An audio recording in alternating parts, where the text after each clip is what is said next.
Welcome to my channel. இன்றைக்கி பார்க்க போகிற ரெசிபி சோயாவில் 65 தாங்க செய்ய போகிறேன். இன்றைக்கி அது எப்படி செய்கிறதுன்னு பார்க்கலாம். 1/2 கிலோ சோயா வாங்கியிருக்கேன். மிதமான சுட தண்ணியில் சேர்த்துட்டு அது கொஞ்சம் நேரம் லைட்டாக சூடில் நல்லா வெந்து வந்துடுங்க. அதாவது ஊறி வந்துடும். அரை வேக்காடு அந்த சுட தண்ணியிலே வந்துடுறதுனால நமக்கு ஈஸியாக இருக்கும் 65 செய்கிறதுக்கு. இப்போ இந்த சோயாவை நல்லா பிழிஞ்சி எடுத்து ஒரு பிளேட்டில் வச்சுக்கலாம். நல்லா பிழிஞ்சிடுங்க. அதில் தண்ணி கொஞ்சம் கூட இருக்கக்கூடாது. இப்போ கொஞ்சமாக சால்ட்டு சேர்த்து ஃபஸ்ட்டு அந்த சோயாவை நல்லா கசக்கி பிசைஞ்சிடுங்க. சோயாவில் நல்லா உப்பு ஊறணுன்னா ஃபஸ்ட்டே சால்ட்டு போட்டு நல்லா பிசைஞ்சாச்சுங்க. இப்போ இதுக்கு இஞ்சி பூண்டு விழுது ஒரு 2 ஸ்பூன் அளவுக்கு எடுத்திருக்கேன். அதையும் சேர்த்துட்டு நல்லா தேய்ச்சி விட்டுருங்க. இப்போ மிளகாய் பொடி, காரத்துக்காக கொஞ்சம் மிளகாய் பொடி, கலருக்காக காஷ்மீர் மிளகாய் பொடி கொஞ்சமாக சேர்த்துக்கலாம். இது கூட கரம் மசாலா 1 ஸ்பூன் அளவுக்கு சேர்க்குறேன். மிளகு பொடி ஒரு 1/2 ஸ்பூன் அளவுக்கு இதிலே சேர்த்துருங்க. அதையும் சேர்த்துட்டு நல்லா கையை வச்சு பிசைஞ்சிக்கலாம்.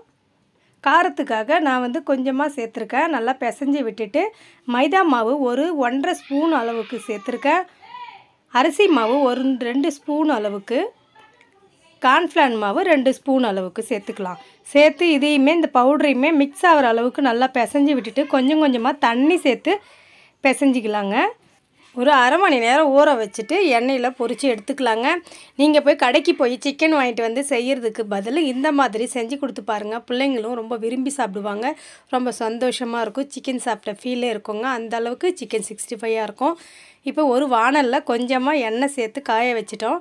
காஞ்சதும் ஒவ்வொரு பீஸாக எடுத்து இதில் போட்டு பொரித்து எடுத்துக்கலாங்க. அடுப்பு நல்லா ஹை ஃப்ளேமில் வைங்க. அப்போ தான் சீக்கிரம் கலர் கொடுக்கும், சீக்கிரம் வெந்து வருங்க. இப்போ நல்லா வெந்துடுச்சு. இப்போ இது திருப்பி போட்டுட்டு எடுத்து ஒரு பிளேட்டில் வச்சுக்கலாம். வச்சுட்டு எப்படி இருக்குன்னு பார்க்கலாம். இருக்கிற சோயாவுமே போட்டு இந்த மாதிரி பொரித்து எடுத்துக்கலாங்க. பொரித்து எடுத்துகிட்டு இதில் கொஞ்சம் கருவேப்பிலை பொரித்து இதில் சேர்த்துருங்க.